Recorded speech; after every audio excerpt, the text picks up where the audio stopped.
बोलो जयकारा बोल मेरे श्री गुरु महाराज की जय। सभी गुरुमुख प्रेमियों से सप्रेम जय सच्चिदानंद। हम गुरुमुख प्रेमियों को, हम श्री आनंदपुर दरबार के सेवकों को श्री परमहंसों की ओर से नित्य प्रति शिक्षा प्राप्त होती है। हमेशा ही सुंदर सुंदर वचनों में जीवन को सही प्रकार से जीने की कला हासिल होती है और इस जीवन से ऊपर उठने की भरपूर जो हमें शिक्षा प्राप्त होती है, उसका कहीं और से प्राप्त होना श्री सतगुरुदेव महाराज जी की चरण शरण के हासिल किए बिना, श्री गुरु महाराज जी की नज़दीकी के बिना संभव नहीं है। लाख कोशिश अगर कोई इंसान करे कि मैं इस समाज में रहकर, इस संसार में रहकर, इस दुनिया में आकर के सतगुरु के चरणों में उपस्थित हुए बिना, उनकी चरण शरण हासिल किए बिना इस जिंदगी को जीने का मैं ठीक प्रकार से ढंग भी सीख पाऊं, तो ये बहुत मुश्किल है। और जो आत्म कल्याण के लिए शिक्षा प्राप्त करना, आत्म कल्याण के लिए युक्तियां प्राप्त करना, आत्म कल्याण के लिए आध्यात्मिक शिक्षा का प्राप्त करना, वो तो असंभव से असंभव है सतगुरु की शरण में जाए बिना। हम कितने सौभाग्यशाली हैं, इस दुनिया के अंदर ऐसा सुंदर मनुष्य रत्न मिला है, मनुष्य का चोला मिला है, मनुष्य शरीर मिला है। और जो श्री परमहंसों की चरण शरण, उनके चरणों की छत्र छाया मिली है, ये तो सोने पर भी सुहागा है। हम सेवा भी करते हैं, सतगुरु की नज़दीकी मिलने पर उनके वचन सुनकर अमल करने की भी कोशिश करते हैं, लेकिन जितना भी करते हैं उसका लाभ हमें कई गुना बढ़ा चढ़ा करके श्री गुरु महाराज जी बख्शिश करते हैं। और हमारे भीतर ही भीतर हमें महसूस भी होता रहता है, ये उनकी कृपा है कि हम अपने आप को इतना हल्का महसूस करते हैं। जितना जितना हम मार्गदर्शन पा करके जब अमली जीवन बनाते जाते हैं, तो हमारा भाग्य सितारा चमकते चमकते इतना प्रकाशमान हो जाता है, इतनी चमक हमारी मुकद्दर की हो जाती है कि हम खुद अंदाज़ा नहीं लगा सकते कि ये वास्तव में इंसानी जीवन के अंदर ऐसा लगता है कि देव दुर्लभ मनुष्य जीवन के अंदर इस लौकिक सफर में परलौकिक सफर का अनुभव होने लगता है। कई प्रकार से जो हमें सुंदर वचन प्राप्त होते हैं, हम श्रवण करते हैं।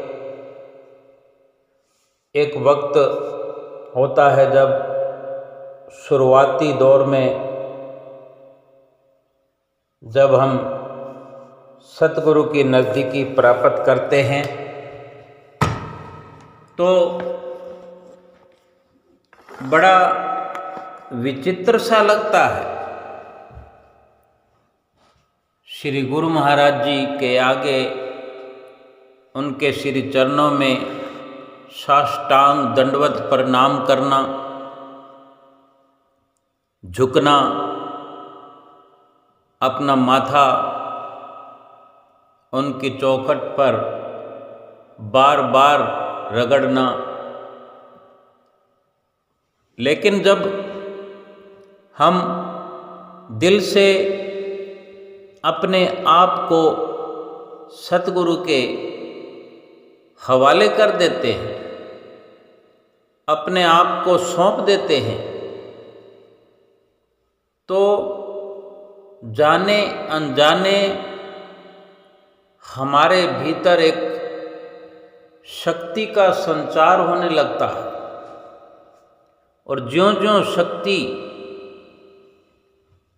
और भक्ति हमारे भीतर प्रवेश करती है, विनम्रता आने लगती है। जहाँ संसारिक अवस्थाओं में आम इंसान की दशा ये होती है कि जैसे कोई प्रसिद्धि होती है, कहीं कोई मान सम्मान मिलता है तो फूलने लगता है, उसकी गर्दन ऊपर अकड़ने लगती है। लेकिन यहाँ सतगुरु के चरणों में आए हुए गुरुमुख प्रेमियों का जीवन बिल्कुल उलट होता चला जाता है कि जैसे जैसे भक्ति का प्रवेश भीतर भरपूर होता जाता है, गर्दन झुकती चली जाती है। क्यों? कि श्री सतगुरुदेव महाराज जी के चरणों में सर्वप्रथम झुकने की ही परंपरा बनी हुई है।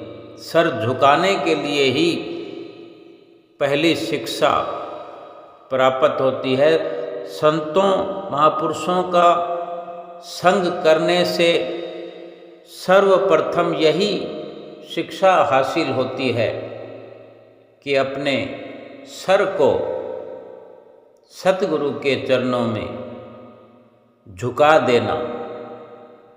और पहले शारीरिक स्थिति में चाहे देखा देखी में हम सिर झुकाते हैं, लेकिन बार बार के प्रयास से, बार बार के अभ्यास से हमारे भीतर से भी हम ये स्वीकार कर लेते हैं कि हम सतगुरु के चरणों में सदा सदा के लिए झुके रहना चाहते हैं। तो जब ये स्वीकार्य हमें भीतर से होता है, ये दिल से जब चाहना बनती है, तो बहुत कुछ प्राप्त कर चुके होते हैं। और ये एक समझने का विषय है कि जैसे जैसे फलों वाली डाली झुकती है,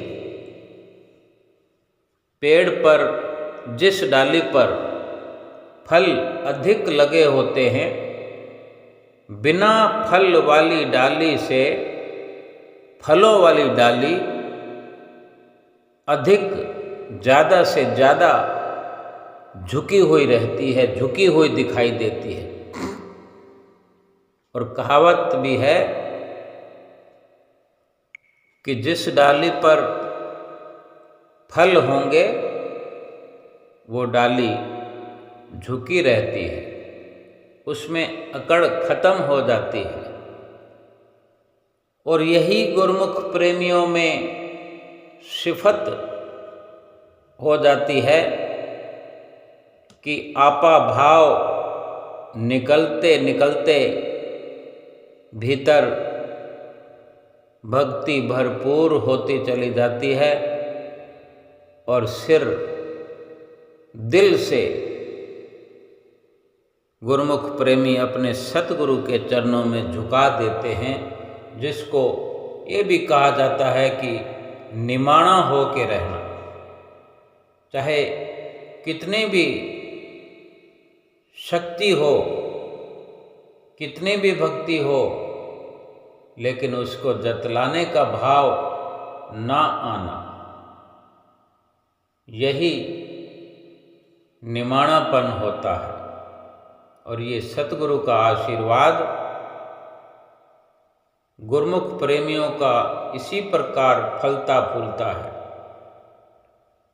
हम गुरुमुख प्रेमियों को कितने ऐसे अवसर मिलते हैं श्री सतगुरु के नज़दीक जाने के लिए, चाहे हम श्री आनंदपुर धाम पहुँचते हैं, प्रयाग धाम पहुँचते हैं, और भी जहाँ जहाँ आश्रम नज़दीक होते हैं, या हर शहर में जो सत्संग भवन कुटियाएँ बनी हुई हैं वहाँ भी पहुँचते हैं, तो सब कुछ शिक्षा हमें मिलती रहती है। उसको किस प्रकार से हम अपने भीतर प्रवेश कराते हैं, किस प्रकार हम अमल करते हैं, ये हमारे स्वयं के विचारों पर निर्भर करता है। हम देखते हैं जब कुटिया पर जाते हैं तो पहले दंडवत प्रणाम हम किस तरह करते हैं।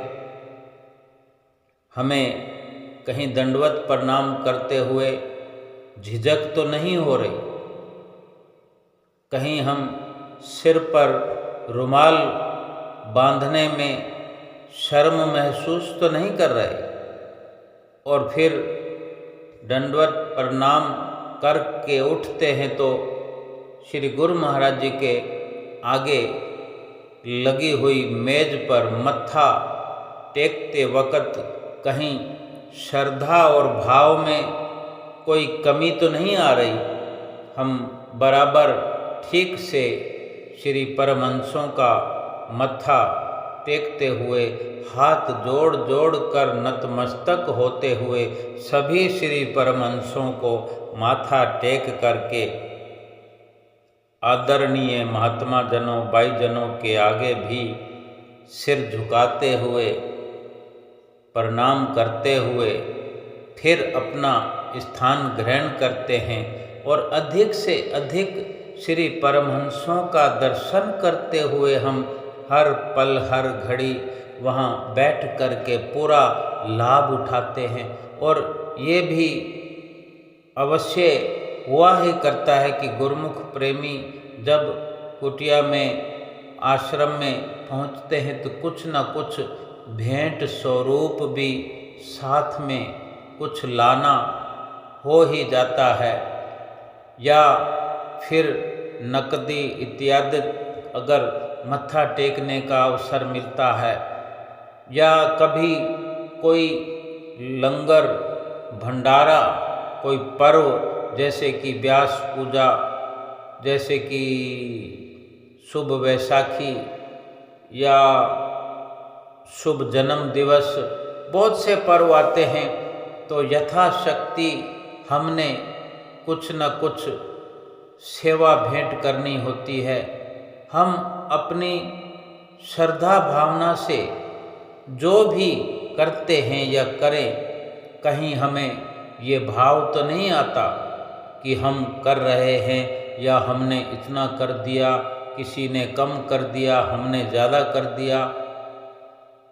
हमें ये यकीन होना चाहिए, यकीनन हमें ये महसूस करना चाहिए कि हम कुछ भी समर्पित करते हैं श्री गुरु महाराज जी के चरणों में। हमें यकीन जानकर ये अपने भीतर विचार करना चाहिए कि जो कुछ भी हम सतगुरु के चरणों में समर्पित करते हैं वो केवल और केवल हमारी भलाई के लिए ही सतगुरु सब कुछ लगा देते हैं।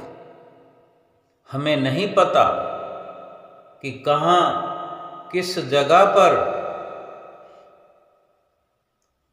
क्या खर्च होना है, हमारे लिए हमारे निमित्त सतगुरु ने क्या करना है, ये वही जानते हैं।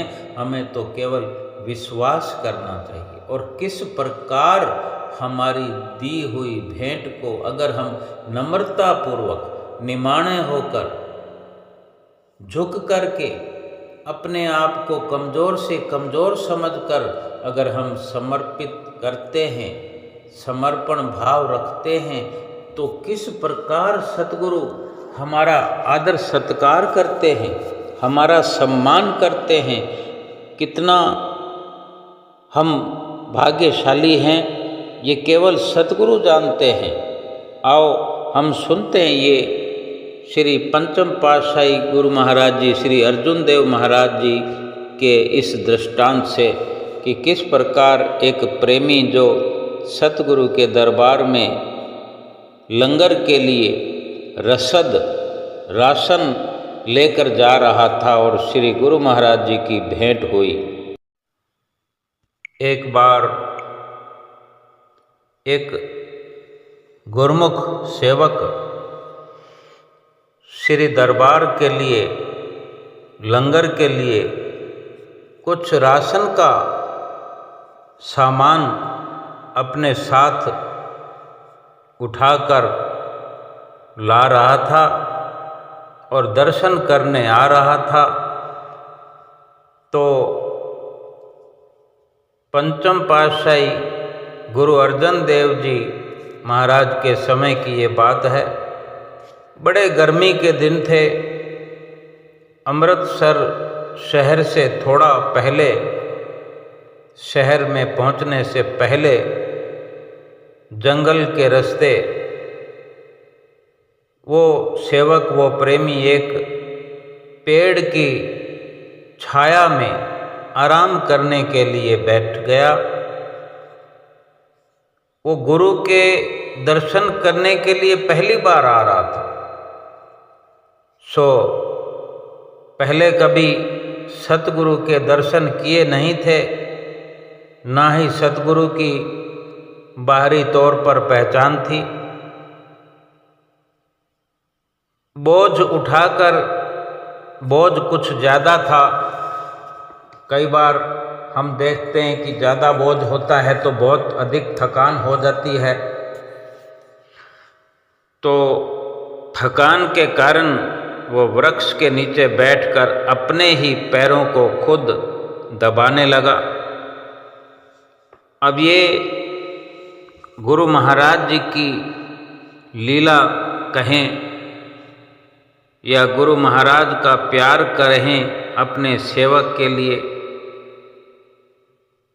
वहाँ से अचानक से उनका गुजरना हुआ और वे भी दरबार की ओर जा रहे थे। उसी वृक्ष के नीचे वे भी रुक गए। अब हम क्या जाने महापुरुषों की लीला को कि वो अपने सेवक के लिए रुके थे या क्या मौज थी उनकी। उसी वृक्ष के नीचे विश्राम करने लगे गुरु महाराज जी भी। और उस व्यक्ति को पैर दबाते देखकर सतगुरु ने पूछा भाई क्या बात है, पैर क्यों दबा रहे हो? तो वो सेवक, वो व्यक्ति बोला, जो कि जानता नहीं था कि यही गुरु महाराज जी हैं जिनके मैं दर्शन करने जा रहा हूँ, नहीं जानता था, और बोला कि मैं दूर से चलकर आ रहा हूँ, लंगर के लिए कुछ राशन, ये रसद उठा कर लाया हूँ और थक गया हूँ, इसलिए पैर दबा रहा हूँ। तो सतगुरु अर्जन देव जी महाराज ने देखा कि उस गर्मी में इतना बोझा उठा के आया है तो वास्तव में सचमुच ही थक ही गया होगा। तो गुरु महाराज ने कहा, लाओ भाई, मैं आपके पैर दबा देता हूँ। और गुरु महाराज जी उस व्यक्ति के पैर दबाने लगे। कुछ देर विश्राम हो गया, तो जब चलने का समय हुआ तो गुरु महाराज ने कहा कि लाओ, मैं आपका बोझा उठाकर चलता हूँ, मैं भी तो दरबार साहब ही जा रहा हूँ। तो वो व्यक्ति, वो सेवक सोचने लगा कि शायद ये कोई मजदूर होगा जो ऐसी बातें करता है, पहले मेरे पांव दबाने लगा और अब सामान उठाने की बात करता है, तो चलो कोई बात नहीं, मुझे तो थकान हो रही है, इससे मजदूर से पहले मजदूरी की बात तय कर लेते हैं। ऐसा सोचकर जब उसने जिक्र किया मजदूरी का गुरु महाराज जी से, तो गुरु महाराज जी कहने लगे, कोई बात नहीं, जितनी चाहे दे देना। और चलते चले दरबार साहब पहुंचकर सतगुरु ने उसका बोझा उसको थमा दिया और तेज तेज कदमों से चल पड़े। और वो व्यक्ति पुकारता रहा पीछे से कि भाई अपनी मजदूरी तो लेते जाओ, मजदूरी तो ले लो। लेकिन श्री गुरु महाराज जी तो कहाँ से कहाँ चले गए। अब जब वो व्यक्ति सत्संगत में बैठकर जब दर्शनों का समय हुआ, व्यक्ति को जब दर्शन करने का मौका मिला, तो सतगुरु को, गुरु महाराज को सिंहासन पर बैठे हुए पहचान गया। और जब इस प्रकार देखा कि यही गुरु महाराज हैं जिनके मैं दर्शन करने आया था, और मैंने इनसे पांव दबवा लिए, मैंने इनसे सामान उठवा लिया, और लगा धाड़े मार मार कर रोने कि हे गुरु महाराज, और चरणों में गिर पड़ा, कहने लगा, हे मेरे मालिक सच्चे बादशाह, मेरे गुनाह बख्श दो, मेरे गुनाह बख्श दो, मुझसे बहुत बड़ी भूल हो गई। गुरु महाराज मुस्करा कर कहने लगे, अरे भाई, आप दरबार साहब सतगुरु के दर्शन के लिए आ रहे थे, और जो सामान मैंने उठाया वो लंगर के लिए, भंडारे के लिए आप ला रहे थे, जिसको आपने मुझे उठाने दिया, मुझे पुण्य कमाने का अवसर दिया, मैं तो स्वयं आपका शुक्रगुजार हूँ। और गुरुवाणी में भी आता है कि माण होंदियां होए निमाणा, ताण होंदियां होए निताणा।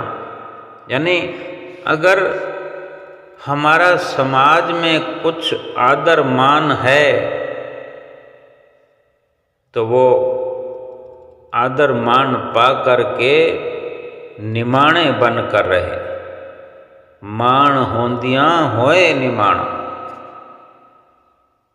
और अगर हमारे पास किसी प्रकार की शक्ति है तो शक्ति होते हुए निशक्त बना रहे।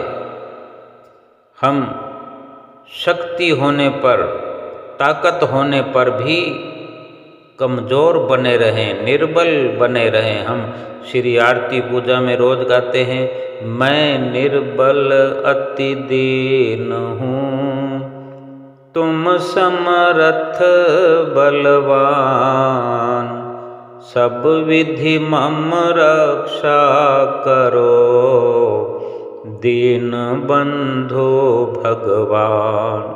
यानी हमारे पास किसी भी प्रकार की शक्ति है और हम अपने आप को ताकतवर महसूस करेंगे, अपने आप को ताकतवरों में शुमार करेंगे, बलवान समझेंगे हम, तो फिर हम रक्षा किससे करवाएंगे? और स्वयं तो अपनी कोई रक्षा कर ही नहीं सकता। अगर कमज़ोर बने रहेंगे तभी तो सतगुरु कुल मालिक जो वास्तव में बलवान हैं, तभी उनसे अपनी रक्षा की गुहार की जा सकती है, पुकार की जा सकती है। इसलिए कितनी भी शक्तियों के मालिक क्यों ना बन जाएं हम, लेकिन सतगुरु के आगे निर्मल, कमज़ोर और निताणे बनकर रहे कि मैं कमज़ोर हूँ। क्योंकि ये मान सम्मान, ये शक्ति, ये ताकत, ये बख्शिश की हुई है। अगर हमें मिली है, प्रभु परमेश्वर ने हमें ये शक्ति बख्शी है, ताकत बख्शी है, मान सम्मान बख्शा है इस दुनिया में, तो ये तो किसी भी वक्त छीन लिया जाएगा, किसी भी वक्त इनसे खाली हो जाएंगे हम। और जो छिन जाने वाली वस्तु है उसका मान करना सरासर गलत है, एक धोखा है, एक भुलेखा है। कभी ऐसा भुलेखा सेवक को होना नहीं चाहिए। इसीलिए सतगुरु ने हमारे लिए श्री आरती में ऐसे शब्दों का वर्णन कराया है कि हम नित्य प्रति उच्चारण करें कि मैं निर्बल हूँ और तुम समर्थ हो, मैं कमज़ोर हूँ, तुम बलवान हो। और तभी ये पुकार स्वीकार होती है सतगुरु के चरणों में, जो हम रक्षा की गुहार लगाते हैं। सब विधि मम रक्षा करो, दीन बंधु भगवान। तुम गरीबों के नाथ हो, तुम अनाथों के नाथ हो, सब प्रकार से मेरी सहायता करो, सब प्रकार से मेरी रक्षा करो। तभी तो गुरमुख प्रेमी संसार में बड़े बेखौफ होकर जीवन यापन करते हैं। हमने तो विचार चाहे किया हो ना किया हो, लेकिन सतगुरु की दिव्य दृष्टि हम पर सदा बनी रहती है कि हम श्री आरती पूजा में वर्णन तो करते हैं, उच्चारण तो करते हैं हम, लेकिन ठीक प्रकार से हम उन शब्दों को दिल की गहराई से रोज का रोज नहीं निकाल पाते। यूं ही पढ़ लेते हैं, बोल लेते हैं, लेकिन उन शब्दों को बड़ी गहराई से तोल तोल करके, महसूस करके कि हम ये शब्द किसके प्रति कह रहे हैं, किसके चरणों में समर्पित कर रहे हैं। हम सतगुरु के चरणों में एक पुकार कर रहे हैं। ये केवल पढ़ने या सुनने की ये बात नहीं है। आरती के शब्दों को बोलना या सुनना, अगर कहीं आरती हो रही है और हम सुन रहे हैं, तो वो सुनते हुए भी हम अपनी उसमें जो सुरती है, अपना जो ध्यान है उसमें लगा देते हैं, तो समझो आरती हमारी तरफ से भी हो रही है, पुकार हमारी तरफ से भी हो रही है। और अगर आरती की थाली हाथ में और ध्यान कहीं और है, इन शब्दों के फिर कोई मायने नहीं रह जाते। अगर गहराई से देखा जाए तो बड़ी गहराई है इन शब्दों की कि मैं निर्बल अति जीव हूँ। तुम समर्थ बलवान। अगर इस बात को हम समझ पाएं तो किस प्रकार सतगुरुदेव महाराज जी ने अपने सेवक के पांव दबाए, जो सेवक अभी बना नहीं है, पहली बार दर्शन करने के लिए आया है, लेकिन उसके भाव सच्चे हैं, उसका इरादा नेक है, उसकी सोच अच्छी है, उसका भोलापन, उसका सादगी भरा जो व्यक्तित्व कि किस प्रकार से वो बोझा उठाकर लाया है, उसका भोलापन, उस भोलेपन पर, उसके सादगी भरे व्यक्तित्व पर सतगुरु भी, जैसे उनके शब्द हैं, सतगुरु भी उस पर बलिहार जाते हुए हमें महसूस कराते हैं। कितने सरल शब्द हमने महसूस किए। सतगुरु का दिल कितना पाक पवित्र है, कितना कोमल है उनका दिल, कितना नाजुक है। और हम विचार करें कि हमारे शब्द सुंदर होते हुए भी उसमें कोमलता नहीं होती, कठोरता होती है, तभी मुश्किलें बड़ी रहती है। अगर हमारा वजूद साधारण हो जाए, सरल हो जाए, हमारी वाणी के अंदर विनम्रता के साथ साथ सादगी भरी हो, निमाणा और निताणा हमारा जीवन हो जाए, तो सतगुरु हमसे वैसे ही प्यार करेंगे जैसे हम उम्मीद करेंगे, और वैसे ही हमारी रक्षा करेंगे कि जैसे हम पुकार करते हैं कि सब विधि मम रक्षा करो दीन बंधु भगवान। हम दीन बन जाएं, दीनहीन बन जाएं, और वो दिनों के अनाथ हमें लगने लग जाएं। हम उनको दिनों का, अनाथों का नाथ समझ करके पुकार करें, उनके आगे गुहार करें, अपनी विनती उनको समर्पण करें। वो विनती स्वीकार होती है। कोसों दूर बैठने पर भी, 7 समंदर पार होने पर भी वो विनती यूं स्वीकार होती है जैसे सतगुरु कहीं दूर होकर नहीं, हमारे भीतर ही बैठ कर के हमारी पुकारों को सुनते हैं और रक्षा करते हैं। वक़्त का और विचार का एक सुंदर समागम होना चाहिए, क्योंकि वक्त का भरोसा नहीं, और विचार ऐसे होने चाहिए, संस्कार ऐसे होने चाहिए। संस्कार और विचार से ही स्वभाव बनता है। अच्छे विचार और अच्छे संस्कार पर ही मनुष्य के, यानी जीवन के मकान की नींव स्थापित होती है। इस जिंदगी का मकान, जिंदगी का भवन, अच्छे संस्कार स्थापित हों, इसके लिए उत्तम ग्रंथों का स्वाध्याय करना जरूरी है। उत्तम ग्रंथ लाइन लगी हुई है श्री आनंदपुर दरबार में, एक से बढ़कर एक ग्रंथ श्री आनंदपुर दरबार का श्री अमर ज्योति ग्रंथ वर्षों से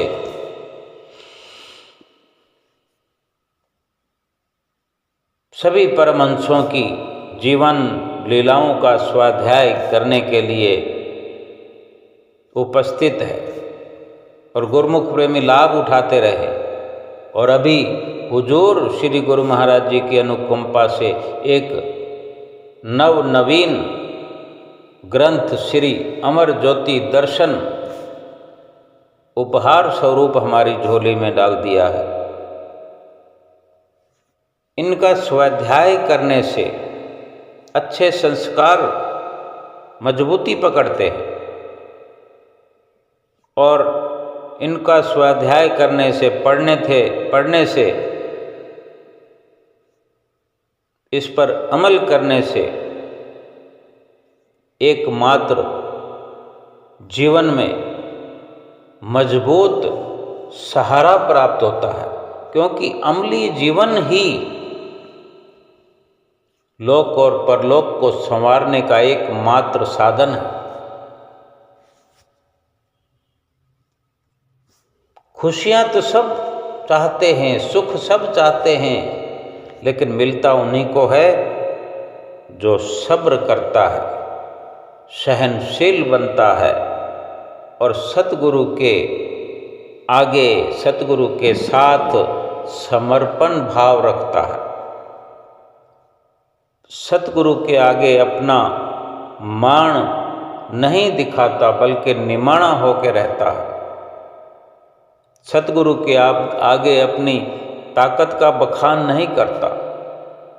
सतगुरु के आगे चाहे अपने भीतर ही भीतर सतगुरु से बात करता है तो अपने आप को हर वक़्त कमज़ोर जतलाता है, कमज़ोर महसूस करता है कि ये मेरे सतगुरु, ये मेरे दाता, सब कुछ करने कराने वाले आप हैं, मुझसे वो कराइए जो मेरे आत्मा के भले के लिए हो।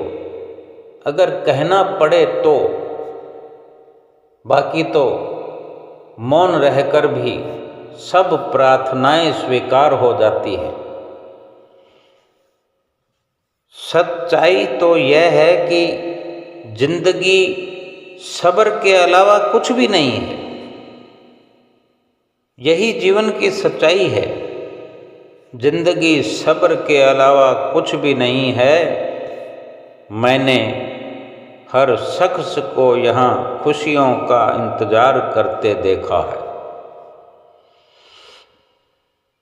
अगर जीवन में सब्र है, जीवन में अमल है, जीवन में समर्पण है, तो खुशियाँ ऐसे जीवन का इंतज़ार करती हैं। ऐसे जीवन को खुशियों का इंतज़ार नहीं रहता। जिनके जीवन में सब्र और समर्पण और निमाणापन होता है, निताणापन होता है, उनको खुशियों का इंतज़ार नहीं करना पड़ता, बल्कि खुशियाँ उनको ढूंढते हुए, उनके दामन को ढूंढते हुए उनके दामन में भरपूर हो जाती है। वास्तविकता चाहे हम वास्तविकता से कितना दूर हैं,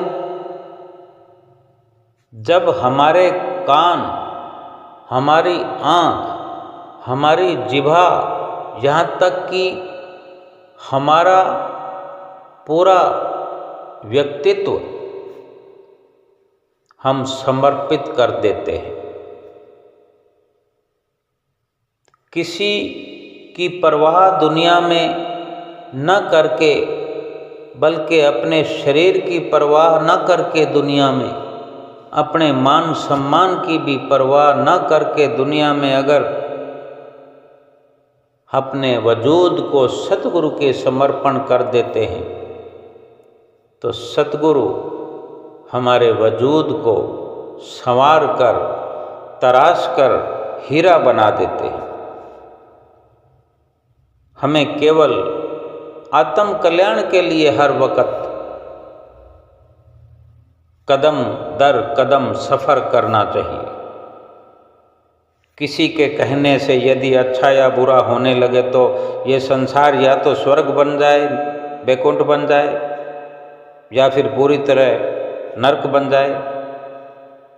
हमें किसी की आवाज़ पर अपने कान नहीं लगाने, अपना ध्यान नहीं लगाना, अपनी जुबान इस्तेमाल नहीं करनी कि कोई क्या कहता है। जो सच्चाई वाला रास्ता है उस पर चलना है, जो सच बात है वो करना है, और जो आत्म कल्याण के लिए सतगुरु ने निर्धारित किया है वही हर वक़्त विचारना है। आत्म कल्याण के लिए ही कदम बढ़ाना है। सच्चाई और अच्छाई की तलाश में हम चाहे जितना घूम लें, सच्चाई तो यह है कि हम अगर सच्चाई पर दृढ़ रहना चाहते हैं, अच्छाई का जामा पहनना चाहते हैं, तो सच्चाई और अच्छाई दुनिया भर में घूमने से प्राप्त नहीं होगी। वो हमारे ही अंदर है, और हमारे अंदर सच्चाई और अच्छाई नहीं है तो फिर दुनिया भर में नहीं मिलेगी। हमें अपने अंदर से महसूस करनी है, कोई कमी पेशी है तो उसे दूर करना है। सद्गुरु हमारे साथ है, क्योंकि हम स्वयं ही बनाने वाले हैं, स्वयं बिगाड़ने वाले हैं। ये भी एक सच्चाई है। इत्तेफाक अपनी जगह, खुशकिस्मती अपनी जगह, खुद बनाता है जहाँ में आदमी अपनी जगह। जो आज हम अपनी जगह अपने निष्काम कर्मों के अनुसार बना रहे हैं या बनाएंगे, उसी के साथ हमारा लोक और परलोक संवरेगा या बिगड़ेगा। अगर सतगुरु के बताए रास्ते पर चलकर, उनके वचनों पर अमल करके, जो कि हमें लोक और परलोक संवारने का नित्य प्रति हमें फरमान करते हैं कि ये 5 नियम निभाओ, 2 घंटे भजन अभ्यास करो, लोक और परलोक संवर जाएगा, तो वास्तव में संवर जाएगा। यही रास्ता है, यही सच्ची शिक्षा है। सतगुरु हमारे और हम सतगुरु के, कोई पर्दा नहीं रहेगा, कोई दीवार नहीं रहेगी, एक मेघ हो जाएंगे। फरमान है कि सेवक स्वामी एक मत, जो मत में मत मिल जाए, चतुराई रीझे नहीं, रीझे मन के भाई। चतुराई ना रहे, बिल्कुल सादगी चाहते हैं सतगुरु, सरलता चाहते हैं, सच्चाई चाहते हैं। भगवान श्री रामचंद्र जी महाराज भी अपनी वाणी में फरमाते हैं कि निर्मल मन जन सोई मोहि पावा, मोहे कपट छल छिद्र न भावा। निर्मल मन वाले व्यक्तित्व को ही मैं पसंद करता हूँ। कहीं भी भगवान ने अपनी वाणियों में, सतगुरु ने अपने प्रवचन में ये नहीं कहा कि अमीर की तलाश है, या अमीर को पसंद करते हैं, गोरे को पसंद करते हैं, ऊंचे कुल वाले को पसंद करते हैं, भक्तिवान को पसंद करते हैं। भगवान की पसंद भक्ति है, सतगुरु की पसंद भक्ति है। भक्ति करने का अभिलाषी हो, भक्ति करने का इच्छुक हो, इससे ज़्यादा भगवान को कुछ नहीं चाहिए। जो हम भेंट करते हैं, जो उपहार देते हैं, ये उनका उपकार है सतगुरु का, जो वो स्वीकार करते हैं। ये उनका उपकार है, हमारे हर प्रकार की भेंट को स्वीकार करते हैं। हम किस काबिल हैं, हमारे पास क्या है देने को, जो हम सतगुरु को समर्पण कर सकें। और असल में सतगुरु जब मांग करते हैं तो यही मांग करते हैं कि अपना अहंकार दे दो, अपना मेला कुचेला मन दे दो। ऐसे हैं हमारे सतगुरु देव महाराज। उनके आगे किस बात की चालाकी करना, किस बात की चतुराई करें, सब कुछ अपना आपा समर्पित कर दें। जो हूँ जैसा हूँ सब कुछ समर्पित किया, और मुझे क्या करना है वही मुझे आदेश कीजिए, बस यही मेरा जीवन बन जाए। जो सतगुरु की मौज है, सतगुरु की मत में मत मिला दें, बस एकाकार हो गया। एकाकार करने के लिए, आत्म कल्याण के लिए चाहे करोड़ों जन्म लगा दें तो हमारी मर्जी है। यही एक जन्म में काम बनाना चाहें तो अपनी मर्जी है। विचार और समझ अपनी है। हमें कम से कम समय में अपने आत्म कल्याण के लिए सफ़र करना है, सतगुरु को अपना बनाना है और स्वयं को सतगुरु के समर्पित करना है, लोक परलोक संवारना है। बोलो जयकारा, बोल मेरे श्री गुरु महाराज की जय।